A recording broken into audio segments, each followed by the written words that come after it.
Cinema ഇങ്ങനെ ആഘോഷിക്കപ്പെടുമ്പോൾ സിനിമയിലെ പൊളിറ്റിക്സിൽ അസ്വസ്ഥരാണ് ചില സാഫ്രൺ കോമ്രേഡ്സ്. മനസ്സിലായില്ല ഒരു ക്ലൂ തരാം. നാടാകെ എമ്പുരാൻ തരംഗമാണ്. എന്നാൽ മലയാള സിനിമയുടെ സന്തോഷത്തെ കെടുത്തുന്ന ചില ശ്രമങ്ങൾ സാമൂഹ്യ മാധ്യമങ്ങളിൽ നടക്കുന്നുണ്ട്. ഇനി നമ്മൾ എന്ത് ചെയ്യുമല്ലയ്യ? നീ ഒന്നും ചെയ്യണ്ട, ഞാൻ ചെയ്തു. ഗുജറാത്ത് കലാപവുമായി ബന്ധപ്പെട്ട് ചിത്രത്തിലുള്ള പരാമർശങ്ങളാണ് ഇത്തരക്കാരെ ചൊടിപ്പിച്ചത്.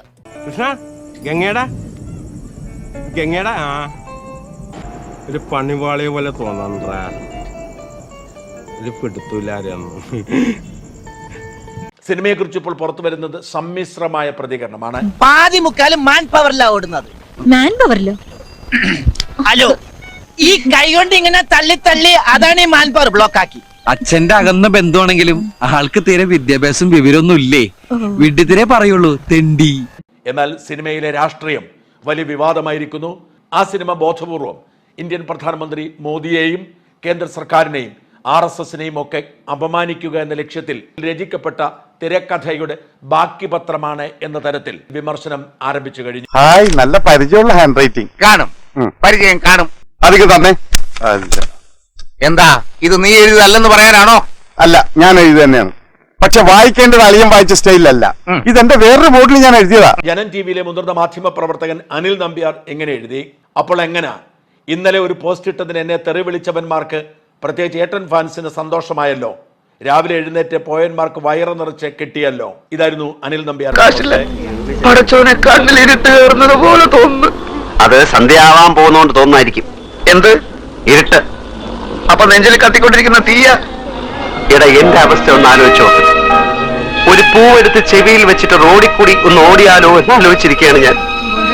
അതുപോലെ തന്നെ സിനിമയുടെ രാഷ്ട്രീയം വലിയ വിവാദത്തിന് കാരണമായിരിക്കുന്നു. വലിയ തോതിലുള്ള ഗോഗോ വിളികൾ ആരംഭിച്ചു കഴിഞ്ഞിരിക്കുന്നു.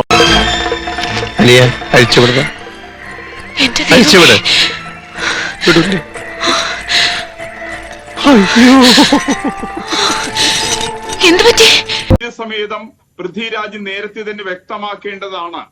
വളരെ നട്ടല്ലോട് നേരത്തെ തന്നെ പറയേണ്ടിയിരുന്നു. ഞാൻ ഈ ഒരു ചിത്രം നിർമ്മിക്കുന്നത്, എമ്പുരാനിലെ പേര് നൽകുന്നത് ഗോദ്രയിലെ, ഗുജറാത്തിലെ ഗോദ്രയിൽ നടക്കുന്ന സംഭവത്തിന്റെ അടിസ്ഥാനത്തിലാണ് എന്ന് അദ്ദേഹത്തിന് പറയാമായിരുന്നല്ലോ. ഒരു കൈവതം നാട്ടിക്കരുത്. ഇനി തോന്നിയാസം പറഞ്ഞു നടന്നാലുണ്ടല്ലോ, നാട്ടിലടിച്ചാൻ സൂപ്പാക്കും. എന്തു വേണ ചെയ്തോ, പക്ഷെ ദേഹോപദ്രവേൽപ്പിക്കരുത്. പഞ്ചഭാവോ കണ്ടാ മനസ്സിലാവും. ഗുജറാത്തിലെ ഗോദ്രയിലെ ട്രെയിൻ കത്തിച്ച് ന്യായീകരിക്കുകയാണല്ലോ ഇദ്ദേഹം ചെയ്യുന്നത്. അതിന് ഇദ്ദേഹം തെറ്റാന്ന് പറയുന്നില്ലല്ലോ. ഇത് ഇല്ലാതെ കണ്ട അദ്ദേഹം അവിടെ മുസ്ലിം വംശഹത്യ നടത്തി എന്നുള്ള പ്രചരണമാണ് നടത്തുന്നത്. അങ്ങനെയാണല്ലോ.